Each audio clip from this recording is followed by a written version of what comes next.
Bonjour tout le monde, bienvenue à la présentation Pricing et Trésorerie, lot 3 de Hub Brussels. Aujourd'hui, nous allons parler du module 1, Pricing. Quel prix? Qu'est-ce que l'élasticité? Comment calculer une mise à prix pertinente en fonction de l'offre unique de votre startup et de vos segments clients?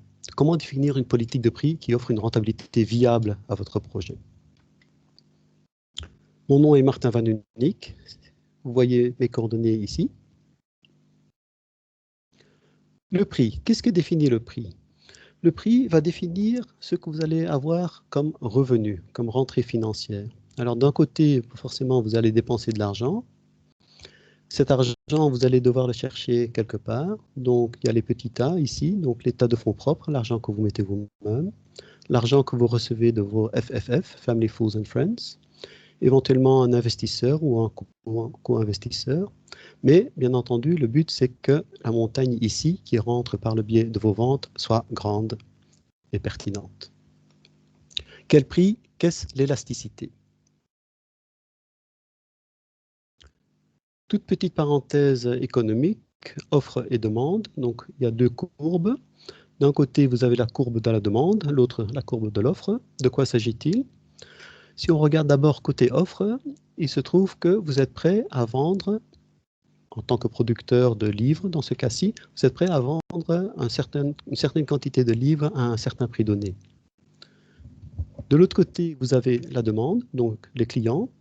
Eux sont prêts à payer un certain montant pour un livre selon leur propre préférence.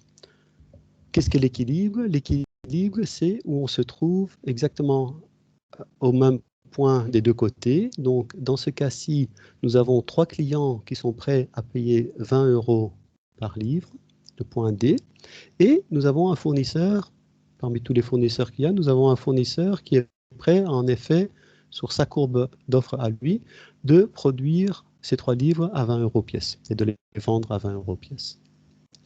Ce point D s'appelle l'équilibre économique. Équilibre en anglais. Alors l'équilibre, c'est bien simple, c'est donc l'intersection entre ces deux courbes. Alors vous avez deux cas, soit vous avez une demande trop importante, soit vous avez une offre trop importante. On va prendre le cas d'une demande trop importante. Que se passe-t-il? Il n'y a pas assez de produits sur le marché. Donc, plus de personnes souhaitent avoir le produit, les livres ou votre produit. Et donc, que se passe-t-il? Il y a un taux court, shortage, et on va voir que la courbe va évoluer, ce qui fait que l'équilibre va monter vers un prix plus élevé. Et c'est une situation que tout le monde connaît. Si un certain produit, on ne le retrouve plus dans les rayons du magasin, on est prêt à payer plus ou aller voir ailleurs ou prendre une version qui est plus chère. Donc, d'un point de vue économique, que se passe-t-il? La courbe se déplace et on crée un nouvel équilibre. Alors, comment se traduit tout ceci dans le monde des startups et scale-up dans lequel vous êtes? Votre demande à vous, vous allez devoir définir des price points. Alors, comment est-ce qu'on va faire ça? Donc, définir vos propres price points avec leur quantité. On va faire ça via des enquêtes. C'est-à-dire qu'on va essayer de tenter de découvrir ce que les clients sont prêts à débourser pour l'offre qu'on a. Alors, les enquêtes, il y a 3 types d'enquêtes. Question ouverte, question classique. Combien seriez-vous prêt, cher client, cher passant, à débourser pour l'achat de ce produit? Le client, le passant va vous dire un montant. Question fermée, ce produit coûtera 24 €, seriez-vous prêt à l'acheter? Oui ou non? Question semi-ouverte ou semi-fermée, cochez s'il vous plaît la case ou les cases que vous pensez soient un prix pertinent et vous offrez donc plusieurs choix aux participants de l'enquête. Alors, le but de ceci, c'est pour vous de définir une courbe, votre propre courbe. Votre propre courbe de demande, on s'entend. Avec cette petite enquête, vous allez voir que, et cette enquête peut être faite en ligne ou dans les rues, bon, temps de Covid, c'est un peu plus compliqué. Donc, vous allez voir qu'à 500 € pour l'unité de votre service ou de votre produit, vous en avez 3 qui sont intéressés, à 350, vous en avez 15, à 250, vous en avez 24, et à 100 € pièce, vous en avez 39 qui sont intéressés. Donc la courbe, votre propre courbe de demande a cette allure-ci, où chaque intersection et chaque point est l'intersection entre le prix et la quantité. Non, ce qui est intéressant, c'est votre chiffre d'affaires, parce que la courbe de demande est une chose. Ce qui nous intéresse, c'est quel prix je vais choisir. Est-ce que je vais pour 500 ou est-ce que je vais pour 100? Donc ce qu'on fait, c'est tout simple. On fait le prix fois la quantité, donc 500 fois 3 égale 1500. Même chose pour ça et ça et ça. Et on va prendre celui qui est le maximum. Et on voit que donc, au prix de 250 euros, on avait 24 personnes intéressées. Et de ce fait, si toutes ces personnes achèteraient à ce montant-là, on aurait 6 000 euros de chiffre d'affaires. Et 6 000 euros, c'est le maximum des montants des différents price points. Si on met ça dans un graphique, vous voyez que le 250 euros ici, donc ici c'est le prix unitaire maintenant, donc le prix unitaire fois la quantité relative, à 250 euros, on arrive en haut de la courbe. On arrive à 6 000 euros de chiffre d'affaires. Alors bien entendu, le sky is the limit. Je vais vous donner un petit exemple sur les vanity plates. Donc les vanity plates, c'est les plaques personnalisées que vous pouvez acheter en Belgique et aussi dans d'autres pays, selon les pays. Donc en 2008, le gouvernement avait commencé à 600, un prix unitaire de 600 euros par plaque. Voyant que ça marchait pas mal, ils se sont dit, eh ben, on va augmenter à 1000 euros. Puis ils se sont dit, ben, ça marche toujours bien, on va augmenter à 2000 euros. Et puis, tout d'un coup, ils ont remarqué qu'au fait, à 2000 euros, on avait atteint un prix qui était un peu la limite pour beaucoup de personnes. Et donc, ils ont décidé de redescendre à 1000 euros par plaque. Comment se traduit-il ceci dans la courbe des chiffres d'affaires? Donc, à 1000 euros, nous avions 740 plaques personnalisées qui étaient prises. À 2000 euros, c'était 200 plaques personnalisées par mois, excusez-moi, 100 ans. Et donc, vous voyez que ici, à 1000 euros, on avait, en grand maximum, on avait jusque 700 000 euros de chiffre d'affaires. Donc, les 740 fois les 1000, c'est 740 000 euros. Par contre, quand on a monté le prix à 2000 euros, on n'avait plus que 200 personnes intéressées, et donc on était à 400 000, quasiment la moitié. Donc on a augmenté le prix de 1000 euros à 2000 euros, mais à cause de ça, on a perdu énormément de clients, et le chiffre d'affaires est descendu de même. Alors, petite parenthèse, est-ce que dans votre définition de prix, vous souhaitez vendre des petites quantités ou des grandes quantités? Donc le choix que vous devez faire, c'est est-ce que je vais offrir quelque chose qui vaut par exemple 100 euros pièce ou est-ce que je vais offrir quelque chose qui vaut 6 000 euros pièce? On s'entend que si vous vendez une pièce à 6 000 euros, ça équivaut à 60 pièces à 100 euros. Ceci va dépendre de votre positionnement sur le marché et le choix que vous allez faire. En principe, souvent, on a prix élevé, petite quantité. Il faut une marque forte, il faut que les clients soient convaincus qu'en effet, votre produit, votre service vaut ce montant élevé. On peut en faire des pièces uniques, des pièces ou par exemple des séries limitées, des choses comme ça. Pour justement créer une sensation de grande plus-value ou éventuellement d'unicité. Donc le client peut acheter ça pendant une semaine, un mois, 3 mois, mais après ça sera plus disponible. Donc ça sera une grande plus-value pour le client. De l'autre côté, c'est donc l'inverse. À prix bas, on a souvent des grandes quantités. Donc, on vend en gros, on vend du gros volume. C'est souvent des produits de commodité et c'est facilement interchangeable. Donc, si le client ne trouve pas votre produit, il va facilement chercher un autre produit qui peut faire, excusez-moi, exactement, qui a le même but. Une sacoche Gucci ne se vend quand même pas dans un Colruyt, donc là vous avez exactement l'image du positionnement et de l'impact du positionnement de votre produit. Donc votre propre positionnement, c'est les questions à vous poser. Alors pour commencer, bien entendu, vous devez voir si vous vendez un produit ou un service. Le marketing et branding, ça tombe hors de ce séminaire-ci, mais donc sachez que image is everything, donc offrez-vous un bon conseil de marketing et un bon conseil de branding. Vous allez devoir décider, est-ce que vous allez vendre en direct, est-ce que vous allez vendre en ligne, est-ce que vous allez vendre par des personnes interposées ou des magasins interposés. Et alors, forcément, tout ceci, les trois choix que vous allez faire ici, ou les différents choix que vous allez faire ici, vont définir votre organisation et surtout le financement de votre organisation.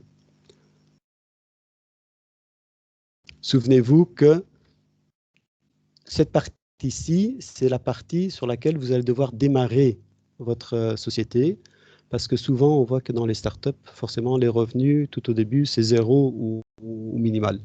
Donc, il faut être sûr que de ce côté-là, on a assez d'argent pour commencer à dépenser, pour développer le produit, pour faire son marketing, pour faire son branding, pour mettre des choses en place. Donc, n'oubliez pas que cet argent-ci, c'est l'argent, donc les fonds propres, Family Funds and Funds, et éventuellement un investisseur ou un co-investisseur, c'est l'argent qui va vous faire tourner les premiers 3 mois, 6 mois, voire 1 an ou plus. Alors, je souhaite revenir sur l'élasticité de votre prix. De quoi s'agit-il? Si votre prix augmente de 20 €, de combien baisseront vos ventes? D'un autre côté, si vous abaissez votre prix de 5 €, de combien augmenteront vos ventes? Donc, ce rapport-ci est défini par l'élasticité du prix. C'est un peu technique, c'est un peu mathématique, mais je vais simplement vous le dire pour que vous ayez une idée de l'impact que ça peut avoir sur les décisions de mise à prix que vous allez prendre plus tard. Alors ça, c'est la formule mathématique. Et les modifications en pourcentage de la quantité face à la modification en pourcentage du prix. C'est tout en valeur absolue, donc on oublie les plus et les moins. Je vais vous donner des exemples, ça parlera plus. On retombe sur nos plaques personnalisées. Donc souvenez-vous, on a à 1000 € pièce, on a 740 plaques personnalisées par mois. À 2000 € pièce, on n'en avait plus que 200. Alors, quel est le calcul que nous allons faire? Donc sur le Qmax, sur le plus grand nombre de plaques qu'on a eu par mois. 740 vers 200. Alors, on va le faire un par un. Donc, d'un côté, on a le prix ici, qui augmente de 1000 à 2000 €, donc il augmente de 1000 €, donc il augmente de 100%. D'un autre côté, on voit que la quantité de plaques personnalisées demandées par mois descend de 740 à 200, donc 540 en moins, de 73%. Donc, l'élasticité calculée ici est de 0,7, 0,73 pour être précis. Voyez aussi, donc 100% d'augmentation de prix, 73% de perte de volume, une élasticité de 0,7. Et voyez aussi que votre chiffre d'affaires, ou le chiffre d'affaires de l'État dans ce cas-ci, a descendu de 46%. Donc là où on se disait, ah c'est bien, on va augmenter le prix de 1000 €, ça va aller, ben non, ça ne va pas aller parce qu'on a perdu quasiment la moitié de notre chiffre d'affaires. On a beaucoup moins de clients qui payent à 2000 € qu'on avait auparavant qui payaient à 1000 €. Alors il y a encore deux petits autres exemples. Ici, c'est donc une société qui vend des manteaux qui augmente de 100 $ pièce à 120 $ pièce. Et elle voit sa quantité de vente par mois descendre de 1000 vers 900. Quelle est l'élasticité? On va refaire le même petit calcul. Donc, on va de 100 à 120, donc on a 20 € de différence. Donc 20 sur les 100 €, c'est 20%. On a 100 € de vente en moins par mois, donc c'est 10% de moins. Et on voit que l'élasticité est de 0,5. Voyez aussi que dans ce cas-ci, le chiffre d'affaires a augmenté. Donc, on a 100 clients ou 100 ventes en moins à réaliser, mais par contre, notre chiffre d'affaires a augmenté de 8%. Donc, c'est quelque chose que vous devez vous dire, c'est peut-être, de temps en temps, je ne dis pas tout le temps, c'est peut-être de temps en temps conseillé d'envisager d'augmenter votre prix unitaire, même si vous allez perdre quelques clients, il se peut que votre chiffre d'affaires augmente grâce à cette augmentation de prix. Forcément, il faut faire bien attention parce que vous ne voulez pas perdre trop de clients, comme par exemple dans le cas des plaques personnalisées.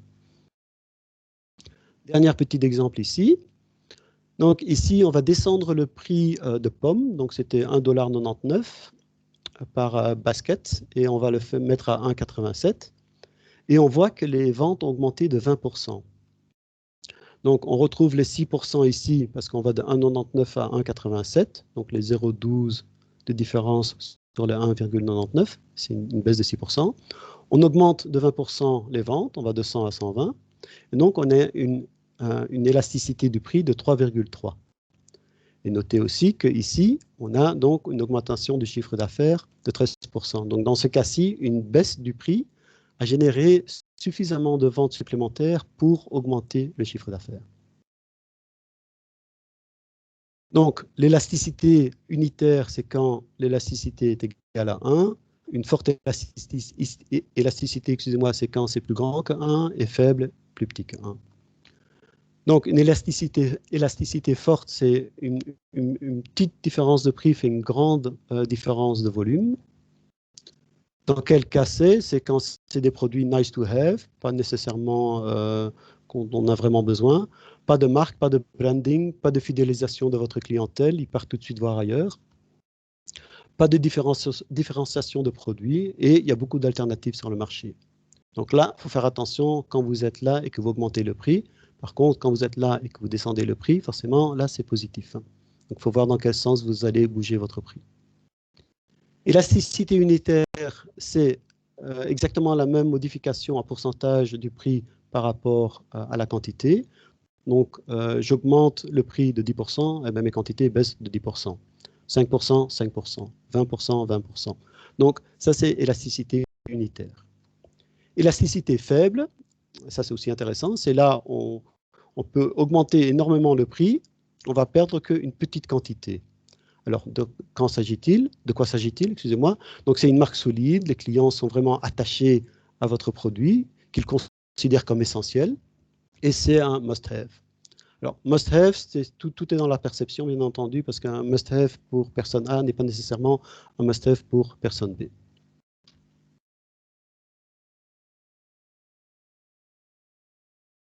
Alors, on a fait, ici, j'ai fait un petit graphique pour vous montrer visuellement. Donc, dans ce cas-ci, par exemple, on augmente de 65 € à 80 €. Donc, on va augmenter de 23%. Et par contre, ça va nous faire une perte de 55%. Donc, c'est vraiment une courbe avec une grande élasticité. Donc, j'augmente de 23 et je perds beaucoup plus que 23%. Je perds 55% dans les quantités. Inelastic demand, alors ici, c'est plus intéressant. Donc, on augmente de 40%. Vous voyez, on va de 10 à 14. Par contre, on n'en perd que 9%. Donc, ceci, c'est intéressant du fait que même si vous perdez quelques clients, vous n'en perdez pas trop. Vous avez ici le graphe, donc perfectly inelastic, perfectly elastic. Et alors, si c'est 1 sur 1, donc c'est l'exemple où j'augmente le prix de 10%, et bien, ma quantité descend de 10%. Je vous laisse lire ça avant de le traduire. Donc l'élasticité est importante et elle peut évoluer dans le temps. Pourquoi? Si il y a des nouvelles alternatives sur le marché, là où vous étiez un must-have unique sur le marché, tout d'un coup, il se trouve que vos clients peuvent aller voir ailleurs. Donc, si vous augmentez votre prix, ils vont être peut-être un peu moins rattachés à votre produit, à votre branding, et vont donc aller voir ailleurs. Ce qu'il y a aussi, c'est si les clients commencent à réfléchir à quoi ils dépensent, par exemple en cas de crise économique ou de crise Covid, et se disent, oui, mais maintenant, je vais quand même faire attention à quoi je dépense mon argent, ça peut aussi jouer sur l'élasticité de votre prix.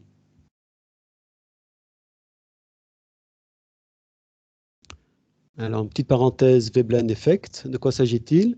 C'est une courbe qui est très intéressante parce que c'est la courbe classique de demande ici, mais à un certain moment dans le temps, il se trouve qu'elle repart dans l'autre sens. Donc vous allez avoir un produit qui suit sa courbe normale pendant 1 an, 2 ans, et tout d'un coup votre produit devient tout hype, et là vous pouvez aller demander le prix que vous voulez, et les clients vont vous suivre.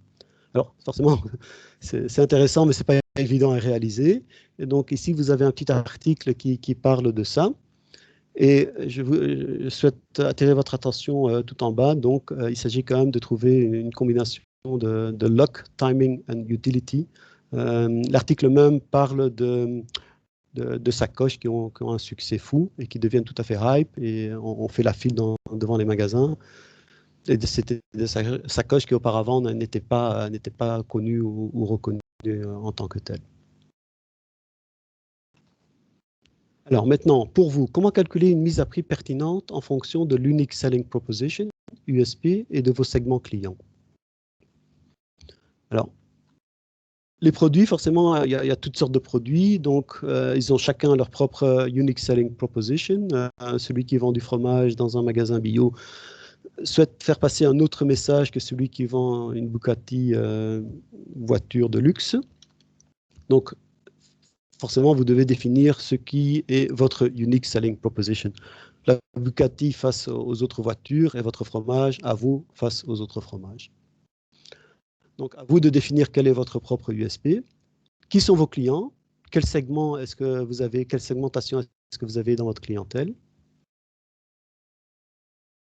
Alors ici, vous pouvez mettre sur pause pendant 2 minutes et tenter de décrire exactement quel est votre propre USP et qui sont vos clients et vos segments. Ça vous force à réfléchir un peu.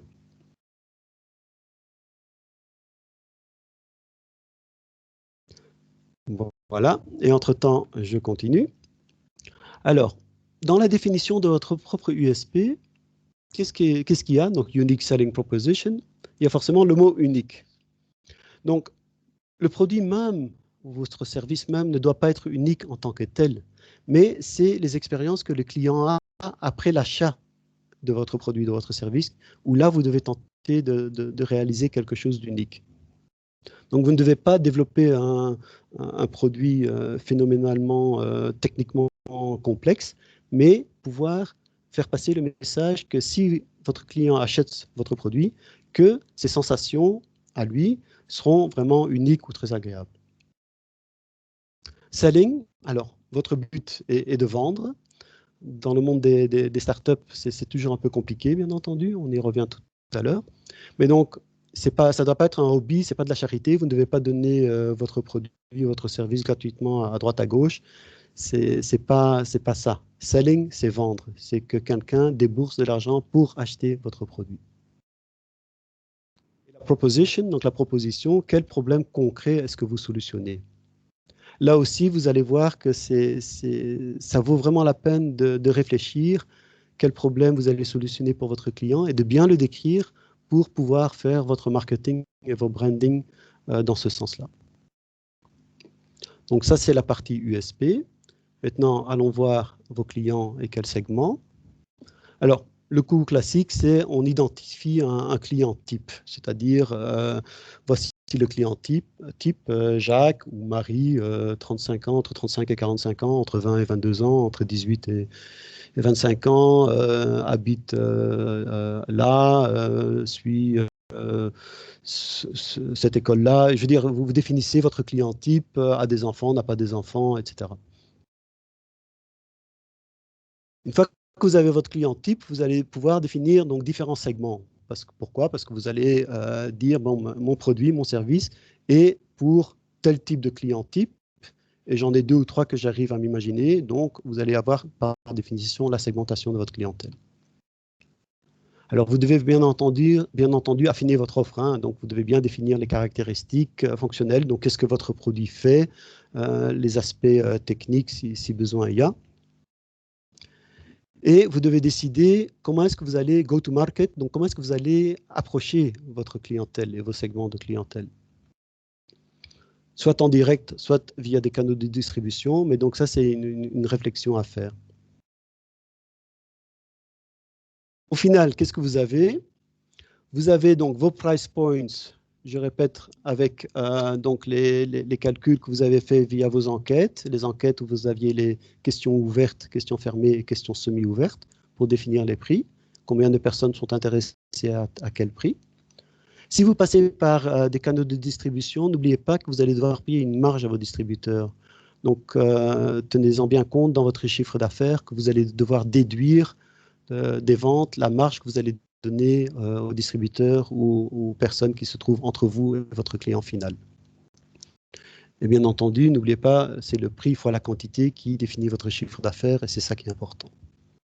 Je répète ici le petit graphe qu'on avait vu au début. Donc ici, on a 24 pièces à 250 euros. Donc on arrive à 6 000 euros de chiffre d'affaires qui se trouve sur le haut de la courbe ici. Alors, rien ne vous empêche, bien entendu, d'avoir deux produits. Un produit à 250 euros, donc celui qu'on vient juste de voir, et par la suite, vous pouvez offrir un autre produit ou un supplément ou un service additionnel qui, lui, pourrait être mis à prix beaucoup plus bas. Et alors là, on fait le même calcul, on va faire des questions via les enquêtes pour voir quelle quantité on peut vendre à quel prix. On fait le chiffre d'affaires, donc prix fois quantité égale au chiffre d'affaires. Et on prend celui qui est le plus haut, et donc dans ce cas-ci, c'est les 65 euros pièce. Et donc on a un autre graphe, donc en chiffre d'affaires, où on voit que le top se trouve aux 65 euros.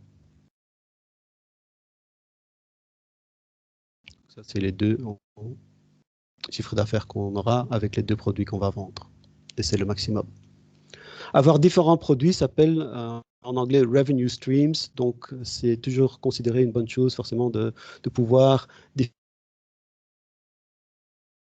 produire. Même si vous n'avez qu'un produit, il y a moyen de le différencier, j'y reviens tout à l'heure.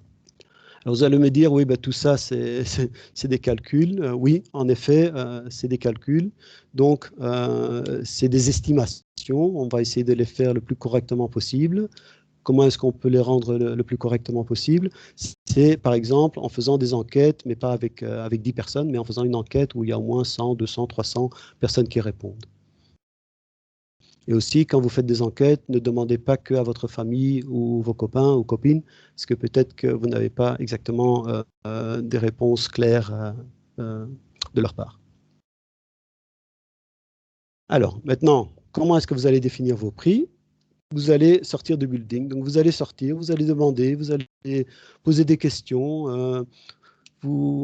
Le but, c'est d'attraper de l'information à droite à gauche qui va vous aider justement à définir le prix idéal. Donc, get out of the building. Alors, on a déjà parlé des enquêtes, donc questions ouvertes, fermées ou semi-ouvertes. Dans le monde en ligne, vous avez du A/B testing, c'est-à-dire que vous faites deux pages d'Internet, donc une avec un prix à 65 euros pièce et l'autre avec un prix à 85 euros pièce. Vous les distribuez de façon égale en ligne, et alors vous allez voir quel a le plus de succès.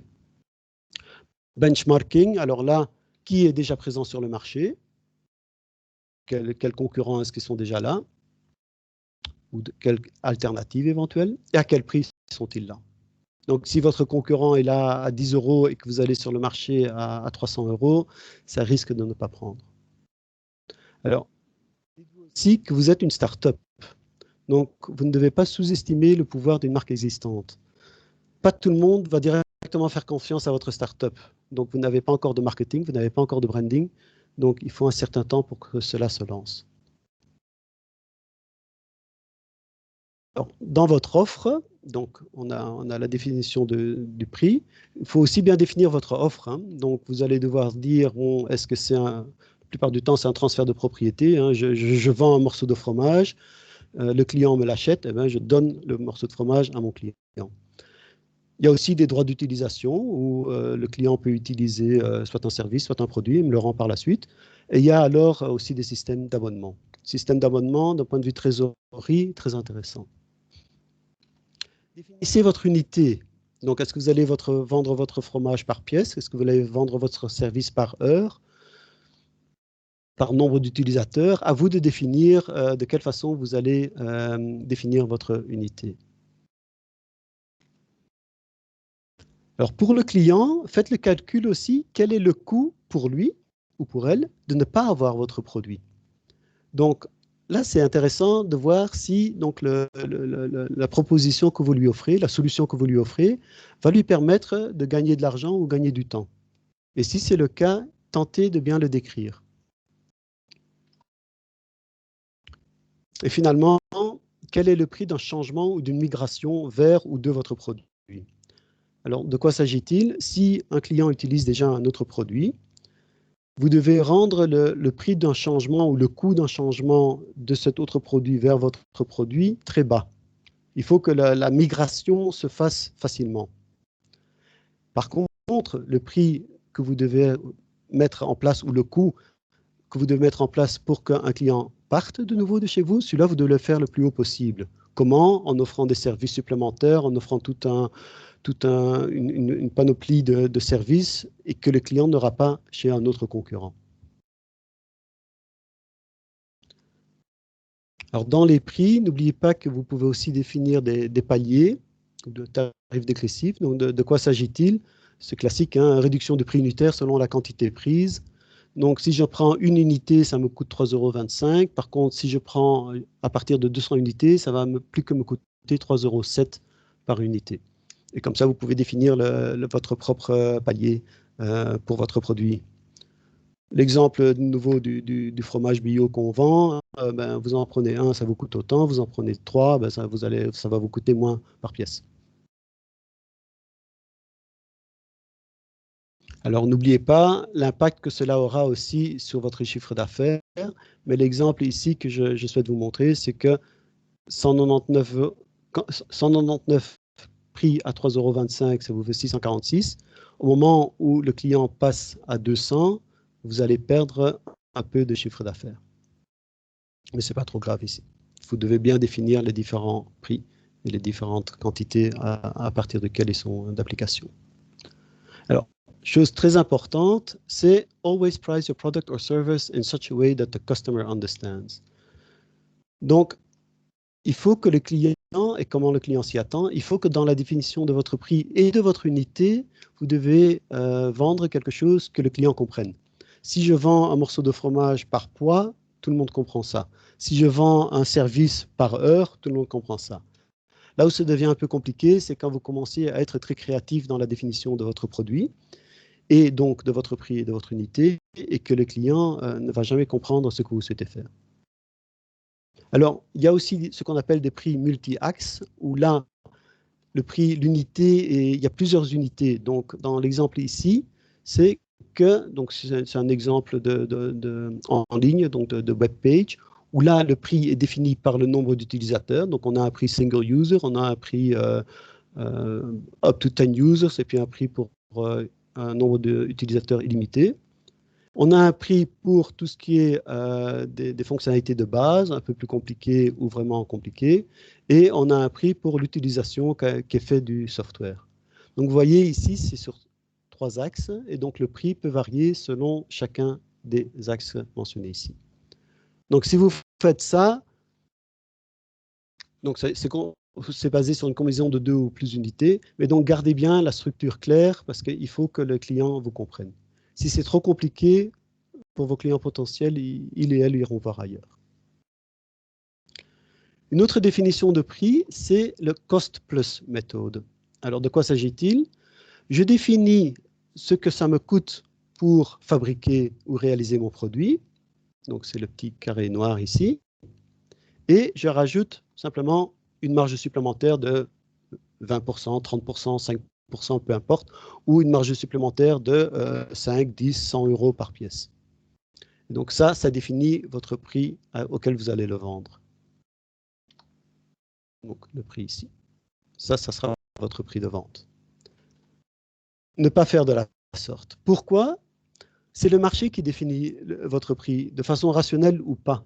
Donc peut-être qu'avec ceci, vous allez taper beaucoup trop bas et que vous allez donc offrir quelque chose sur le marché qui sera donc cost plus, mais qui sera comparé aux attentes du marché beaucoup trop bas. Et donc, c'est dommage parce que vous allez donc rater un potentiel énorme de chiffre d'affaires. Aussi, les avantages de l'utilisation de votre produit, dont on a parlé tout à l'heure, ne sont pas valorisés de cette façon-ci.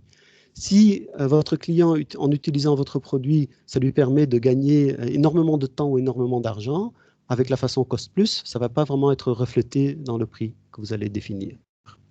Donc, lancer une société sur base de la méthode cost plus est une approche que je déconseille vivement.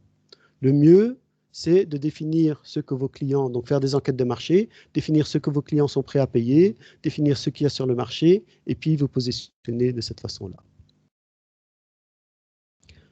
Maintenant, regardons les distributeurs. Donc, que sont les distributeurs? C'est des gens qui vendent votre produit pour vous. Alors, il y a des commissions prédéfinies. Hein. Vous allez vendre sur Amazon, sur eBay, il y a tout un règlement de commission qui est d'application selon le prix de vente, etc. Donc là, c'est tout convenu. Alors, vous pouvez aussi définir vos propres commissions si vous allez vendre avec des distributeurs qui sont plus petits. Vous pouvez aussi travailler avec les paliers ici, hein, c'est-à-dire que, cher distributeur, vous avez droit à 5% sur les premières 100 ventes, à 10% par la suite. Donc, il n'y a aucun problème pour définir vous-même des paliers dans le but que le distributeur soit poussé à vendre un peu plus. C'est toute une question de motivation. Alors, le problème, c'est si la marge que vous donnez est perçue comme trop médiocre, c'est-à-dire, cher distributeur, vous vendez, je vous donne 2%, que va-t-il se passer? Votre distributeur ne va pas faire d'effort pour vendre votre produit. Ça ne vaut pas la peine.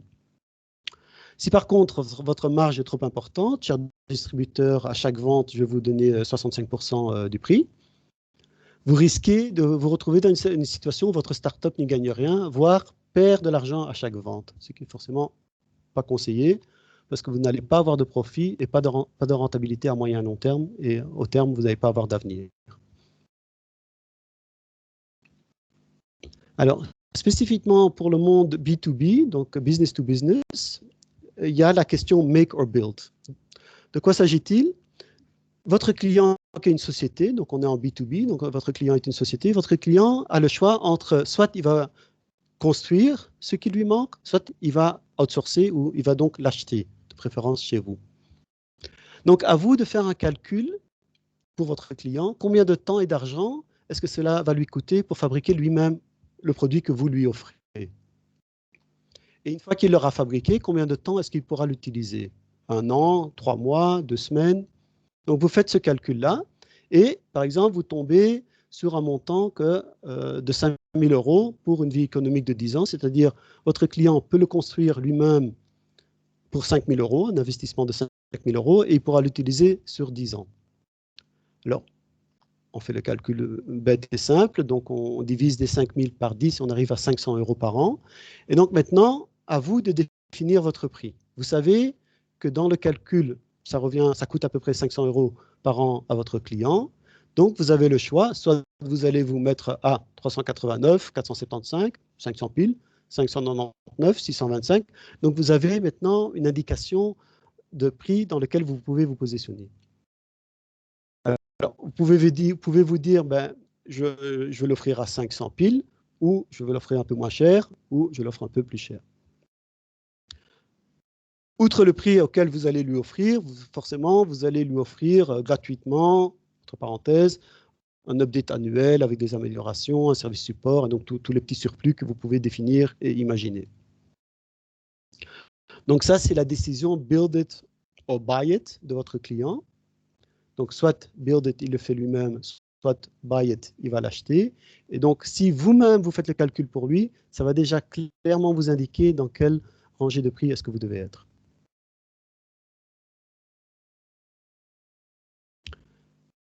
Comment définir une politique de prix qui offre une rentabilité viable à votre projet? Alors, dans la tête de vos clients, est-ce que vous allez résoudre son mal? Donc, c'est un terme qui est utilisé souvent dans le monde anglophone, hein, pain. Donc, est-ce que vous allez lui offrir une vitamine ou une aspirine? Donc, une aspirine, ça fait mal, j'ai besoin de quelque chose, votre produit, pour enlever ce mal. Une vitamine, c'est un autre concept, c'est je prends la vitamine pour, c'est pas vraiment mal, mais je prends la vitamine pour être en pleine forme pour pouvoir réaliser des choses. Deuxième question, dans la tête de votre client, est-ce que c'est un must-have ou nice-to-have? Est-ce que je dois vraiment, vraiment l'avoir ou est-ce que c'est, c'est chouette, nice to have?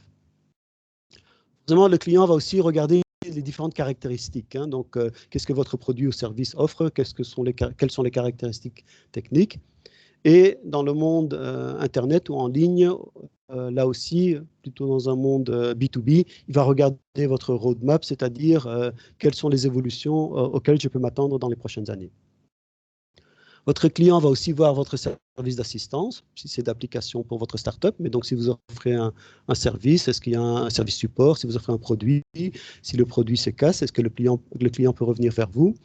Tout ça, c'est toute une question de confiance. Donc, le client cherche un peu de confiance.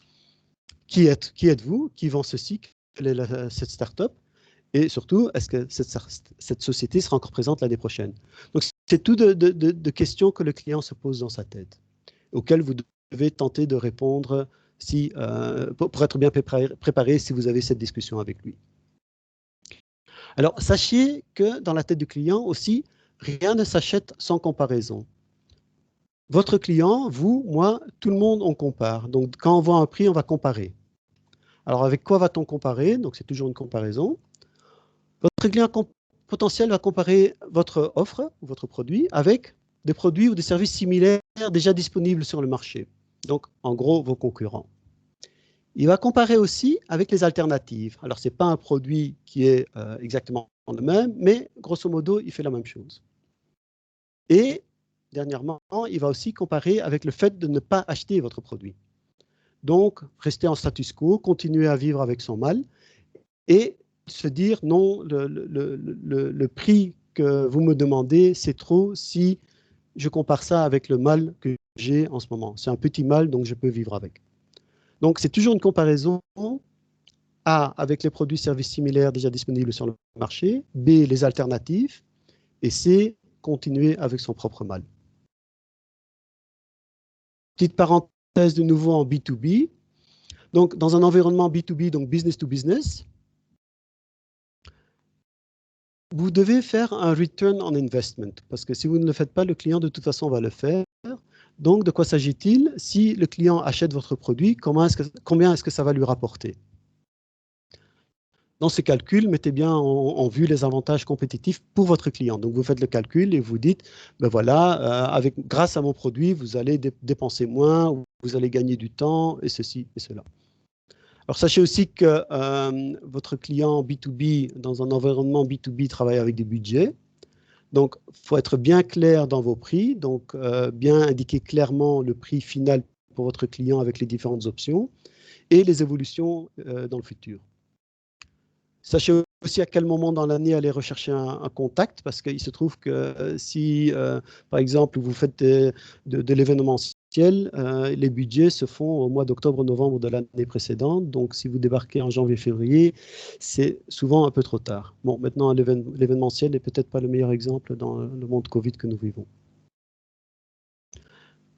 Dans le B2B aussi, vous avez les achats carte de crédit. Alors là, c'est les exceptions sur tout ce que je viens de vous dire. C'est quoi? C'est donc le manager qui peut acheter avec sa carte de crédit jusqu'à un certain montant. Alors, si vous tombez en dessous de ce montant, en dehors de la limite du manager, alors là, il n'y a pas de problème. Il suffit simplement d'avoir une bonne interaction avec le manager et il va acheter. Donc, ça simplifiera les interactions et les calculs à faire. Au final, sachez qu'en B2B, c'est un travail de longue haleine. En moyenne, on parle de 8 contacts sur 6 mois. Donc, si vous téléphonez à un client, non, vous envoyez un mail, vous lui téléphonez, vous n'arrivez pas à le contacter, vous le retéléphonez, vous n'arrivez toujours pas à le contacter, et vous arrêtez là, vous n'êtes pas encore aux 8 contacts. Donc, vous devez vraiment continuer à tenter de contacter votre client en sachant qu'en moyenne, c'est 8 contacts éparpillés sur 6 mois avant qu'une vente se réalise en B2B. Alors, c'est forcément une moyenne. Il y en a qui sont beaucoup plus rapides et il y en a d'autres qui sont beaucoup plus longs. Dans le monde de B2G, donc vers des instances gouvernementales ou vers vraiment les grosses sociétés multinationales, alors là, on va vous demander de faire ce qu'on appelle un POC, un Proof of Concept. C'est-à-dire qu'on va vous demander de démontrer les caractéristiques et les bénéfices d'utilisation de votre produit. Ils ont aussi beaucoup de procédures à suivre où vous devez remplir des dossiers, des formulaires pour pouvoir ne fût-ce que présenter votre produit. Donc des soumissions, des cahiers de charges, des contrats. Donc ça va vous coûter beaucoup de temps et le temps c'est l'argent, donc c'est du temps que vous n'allez pas pouvoir dépenser à faire autre chose. Donc réfléchissez bien si vous vous lancez dans des grands programmes de la sorte. Bien faire attention avec le délai de paiement. AB InBev, pour donner un exemple, qui est une grande multinationale, elle paye ses fournisseurs, je crois, maintenant à 230 jours. Donc, c'est-à-dire, vous pouvez attendre très, très longtemps avant d'être payé, avant que votre facture soit payée. Même chose pour certaines instances gouvernementales où, là aussi, de temps en temps, ça peut durer longtemps avant qu'on vous paye. Alors, vous pouvez calculer des intérêts, mais bon, ceci dit, c'est minimal face à la facture qui est à payer et c'est quand même embêtant. Concrètement, en business to government et en multinational, c'est encore de plus longue haleine, c'est des efforts encore de plus longue haleine par rapport au B2B classique. Alors, revenons un peu sur le proof of concept ou les pilot deals, donc c'est-à-dire on va faire un test ensemble avec vous, chers clients. Alors, est-ce qu'on va l'offrir gratuitement? Si vous l'offrez gratuitement, c'est-à-dire, bon, je vais installer le produit chez vous, on va faire un test pendant 2 mois, on va voir si ça fonctionne. Si vous l'offrez gratuitement, cela ne donne aucune valorisation dans la tête de votre client. Et s'il n'y a pas de valorisation, on va vous appeler pour n'importe quoi. J'ai eu un cas où, en effet, on a contacté la société Startup pour un logiciel qu'ils avaient installé en pilot et il ne fonctionnait pas. Et c'était simplement parce que l'ordinateur a été débranché. Donc, ils ont dû faire le déplacement pour aller brancher l'ordinateur. Donc, mon conseil, c'est de ne pas l'offrir gratuitement, mais de donner une grande réduction sur le prix standard, même si vous n'avez pas encore vraiment un prix standard à ce stade-ci, mais donc d'indiquer la valorisation par ce biais-là. C'est-à-dire, ben, mon service vaut 5 000 €, mais je vous le fais pour 1 000 €, par exemple, ou je vous le fais pour 500 €, peu importe, mais simplement pour indiquer que votre produit ou votre service vaut 5 000 €. Alors, aussi, dans tout ce qui est proof of concept, je propose d'offrir toutes les fonctionnalités, donc de ne pas offrir un produit où vous enlevez différentes fonctionnalités. Vous offrez toutes les fonctionnalités, mais vous limitez ça dans le temps, 1 semaine, 1 mois, 2 mois, 3 mois. Au début de votre proof of concept, vous devez absolument vous asseoir ensemble avec votre client pour définir de façon conjointe les objectifs et l'agenda et les efforts communs. Est-ce que votre client va aussi permettre à certaines personnes de ses employés de vous donner un coup de main, d'utiliser votre produit? Parce que rien n'est plus embêtant de faire toute l'installation et puis de se rendre compte que votre client en fait ne l'utilise pas parce que les personnes n'ont pas le temps. Donc ceci, c'est différents éléments à tenir compte lors d'un pilot deal ou un proof of concept. Alors, revenons sur le prix avec quelques trucs classiques que je vais vous donner donc pour une définition de prix. Le prix SARMA, donc tout ce qui termine sur 9 ou sur 0,99, toujours classique. Les limites psychologiques, 50 € par mois, 100 € par mois, donc souvent pour tout ce qui est des achats de petits logiciels en ligne, au-dessus de 50 € ou 50 $ par mois, ça devient un peu plus compliqué. Élaborer et calculer. Donc, vous allez vers votre client et vous dites, ah ben, ça coûte 147,65 € par pièce. Quel aspect est-ce que vous donnez ou quelle impression allez-vous lui donner? Ah, celui-ci, il a bien calculé son prix, c'est vraiment élaboré, c'est bien calculé, donc il a bien réfléchi à la chose. Un truc classique aussi, c'est un truc d'Apple, c'est de comparer votre produit qui coûte 199 € avec l'alternative de la concurrence qui coûte 300 €. Et dans cette comparaison, vous allez voir que votre produit fait quasiment tout de l'alternative, mais peut-être pas une ou deux fonctionnalités, mais en tout cas, il est beaucoup moins cher.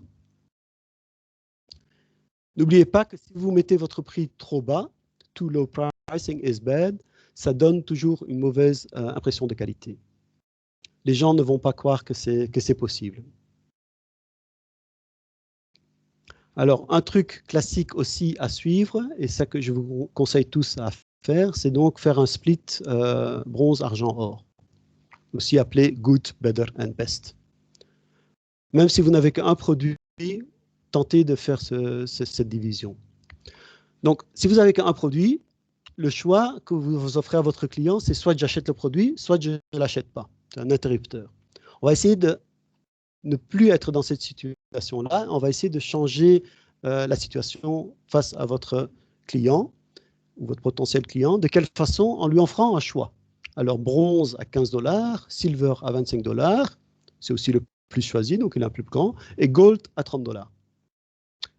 Ici, un exemple d'un restaurant où ils ne se sont pas donné la peine d'indiquer les vins rosés, mais ils ont simplement mis good, better and best, et donc le prix par verre et le prix par bouteille. Donc, vous offrez un cadre de référence, donc vous offrez un choix à votre client. Vous rajoutez une troisième option extrême ou vous rajoutez une option légèrement pire. Pourquoi? Alors ici, c'est écrit en anglais. Donc, when faced with multiple options, customers tend to decide more quickly whether they are going to buy something, using their remaining time to focus on what. De quoi s'agit-il?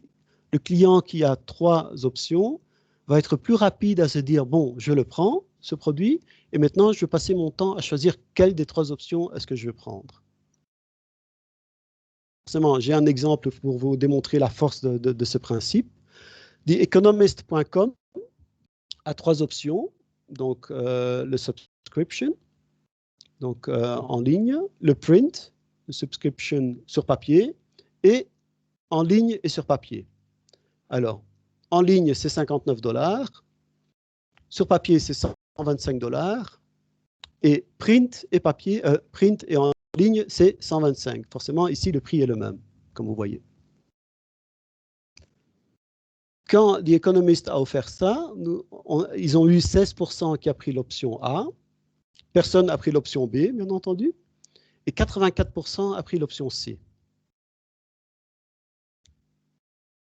Si maintenant, et c'est ce que l'économiste a fait, on garde que, donc on avait 16, 0 et 84, on garde que la première et la troisième option, donc j'enlève, ou l'économiste enlève l'option du milieu, donc a commencé à offrir que deux choix. Que s'est-il passé? Il y a eu 68% qui a pris l'option A et que 32% qui a pris l'option C. Donc comparez les 84% ici et les 32% ici, et les 16% ici et les 68% ici. Donc avec deux options, la plupart des gens se sont rabattus sur l'option la moins chère. Par contre, avec trois options, dont une qui était complètement bidon, façon de parler, parce qu'elle était mise à prix exactement la même chose que l'option C, on a vu que la plupart des gens se disent alors, ah ben alors je vais prendre l'option C. Alors, pas tout le monde met ça en pratique. Donc, ici, c'est le journal de Morgen, où là, il m'offre simplement une option, donc si je veux lire. Donc, mais c'est quand même quelque chose à laquelle vous devez réfléchir de votre côté, d'offrir trois options. Upsell. De quoi s'agit-il? Donc, upsell, c'est vendre à votre clientèle existante. Donc, vendre à votre clientèle existante, c'est beaucoup plus facile. Hein. Donc, si nous vendons en upsell, il s'agit de vendre des produits supplémentaires à notre clientèle existante.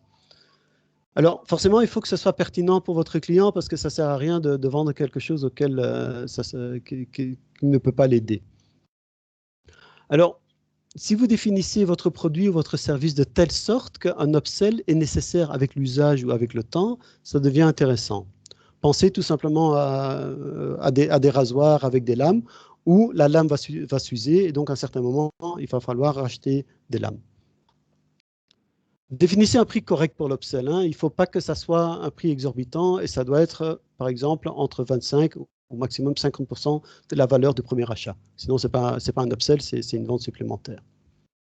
Et dans certains cas, comme ici sur l'image présentée, on est prêt à vendre à perte, donc loss leader, on est prêt à vendre à perte quelque chose pour que le client soit attiré par nos autres produits ou nos autres services. Donc c'est ce que les chaînes de grande distribution font. On met des choses à tout bas prix au début de la rangée. On ne fait pas de profit ou très peu de profit là-dessus. Mais en tout cas, les personnes sont rentrées dans la rangée et vont peut-être acheter autre chose. Site internet ici où vous pouvez voir 11 façons de faire de l'upsell. Alors, que faire avec des réductions, des rabais ou du freemium? Conseil, c'est ne donner rien pour rien. Donc, si vous vendez quelque chose ou si vous donnez quelque chose, demandez toujours quelque chose en échange. Donc, une contreprestation ou une considération, ça peut être un enregistrement, une adresse email, une mention de préférence, une participation à une petite enquête, n'importe quoi, mais donc que vous ayez quelque chose par rapport à ce que vous avez donné gratuitement.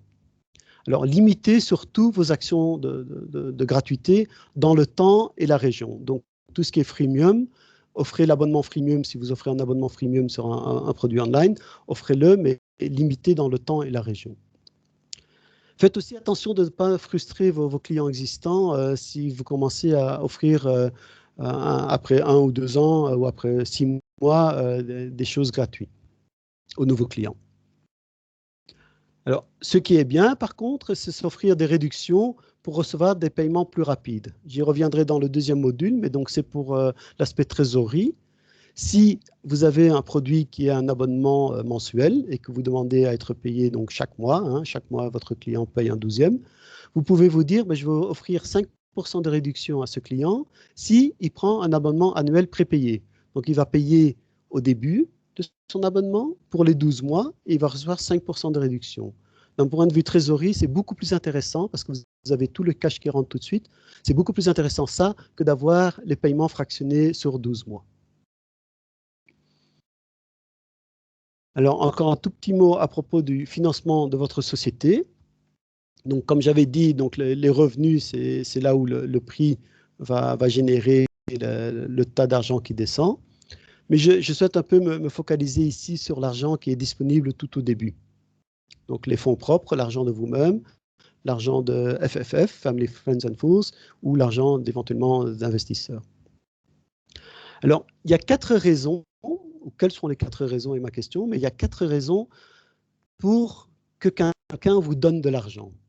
Alors, je vous laisse réfléchir un peu quelles pourraient être ces 4 raisons. Donc, je souhaite trouver 4 raisons pour qu'une personne vous donne de l'argent.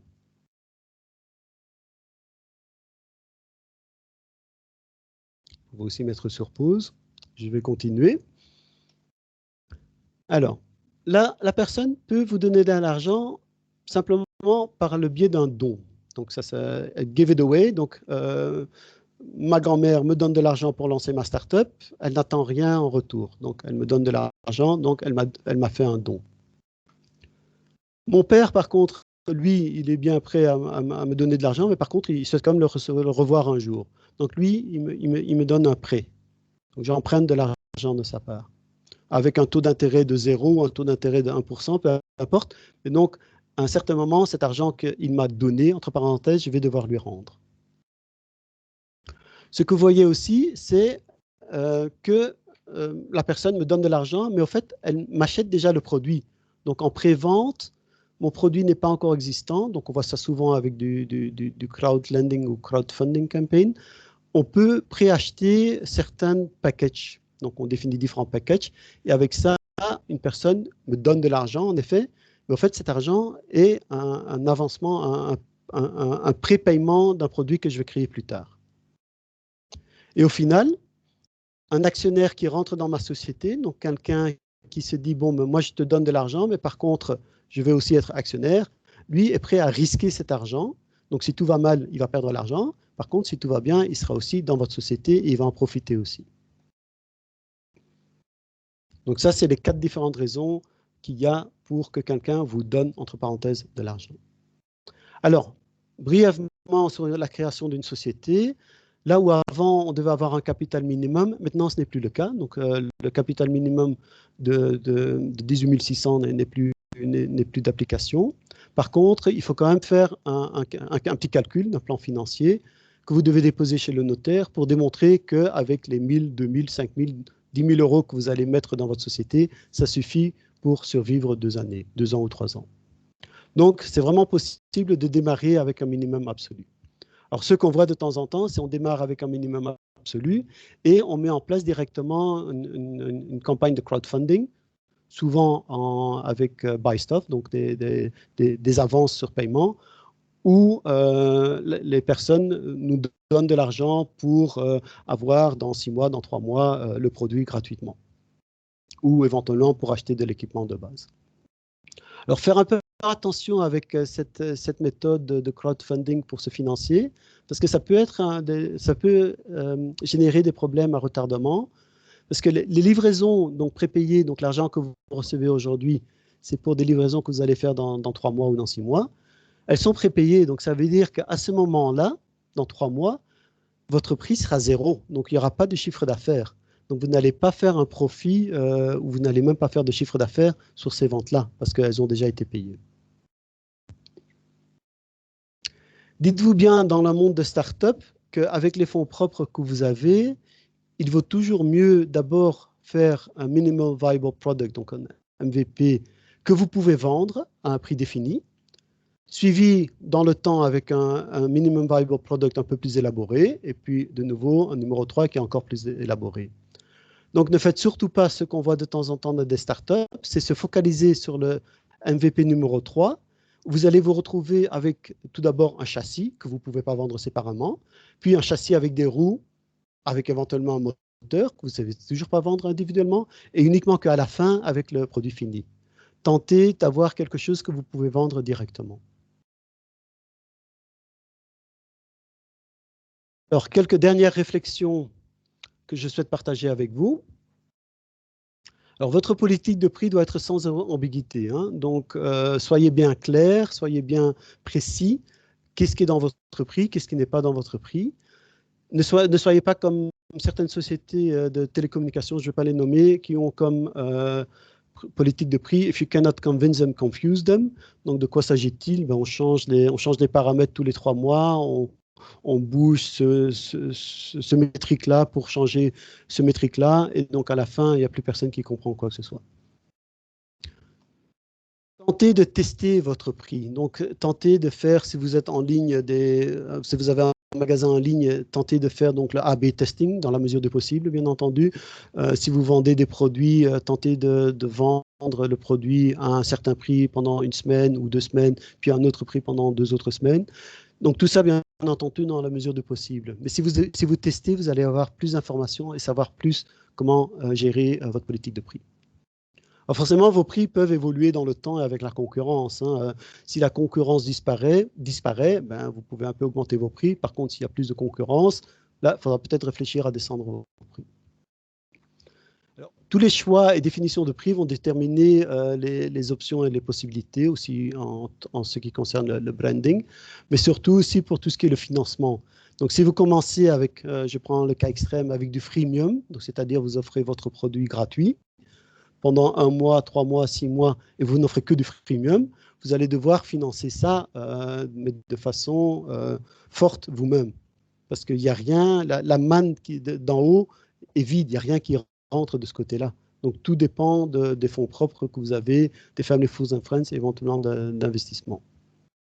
Alors si toutes choses restent les mêmes, ceteris paribus, forcément votre prix a un impact direct sur votre résultat. Si vous augmentez vos prix sans perdre de clients, c'est bon, ça augmente votre résultat net. Alors, une petite remarque à propos des stratégies que certaines startups adoptent. Alors, soit vous vous focalisez sur votre chiffre d'affaires, comme j'ai dit, donc vous augmentez, vous choisissez le prix qui donne le chiffre d'affaires maximal, vous augmentez votre offre avec un autre produit ou si vous prenez votre chiffre d'affaires maximal pour ce produit-là, soit vous n'avez aucun souci de chiffre d'affaires, mais ce qui vous intéresse, c'est la prise de part de marché. Alors, c'est 2 stratégies tout à fait différentes. Donc, dans le chiffre d'affaires, on va maximaliser le prix fois la quantité. Dans la prise de part de marché, on va simplement maximaliser la quantité. Donc, c'est-à-dire que là où, côté gauche, en chiffre d'affaires, comme je vous ai expliqué, on tente de prendre celui qui est le maximum, ici à 6 000 €. Dans la prise de part de marché, qu'est-ce qu'on fait? On va planter nos drapeaux le plus vite possible et le plus loin possible. Et souvent, cela veut dire qu'on est prêt à brader le prix, soit même donner le prix gratuit, prix zéro. Donc, je souhaite que mon fromage soit disponible dans la plupart des magasins bio. Je souhaite que mon service soit disponible le plus rapidement possible pour ce segment de clientèle. Et donc, on se lance. Alors, comme je vous ai dit, ça risque de générer des pertes assez phénoménales au début, avec comme suite un énorme besoin de financement. Ceci dit, si vous arrivez à le faire, par la suite, tant mieux. Si vous existez encore, une fois que vous avez pris beaucoup de marché, à ce moment-là, vous pouvez réfléchir à augmenter vos prix. Alors faites quand même attention, si de nouveau partez en freemium ou à bas prix, pas tous les clients vont vous suivre si d'un coup vous augmentez vos prix. La conclusion de ce module-ci, pricing, c'est qu'en fait, tout est dans la tête de votre client. Vous voyez le drapeau français à 15,99 €, hein, prix Sarma. Le drapeau néerlandais, qui est simplement le drapeau français basculé, à 9,99 €. Donc, si vous arrivez à convaincre vos clients que ça, c'est un prix bien et correct, tant mieux, vous avez fait un bon boulot. Alors, je termine avec un slide internet, un site internet où vous pouvez retrouver mes différentes présentations. Donc, c'est sur SlideShare, en dessous, sous Finance Coach 24. Voici mes coordonnées et je vous remercie pour votre participation.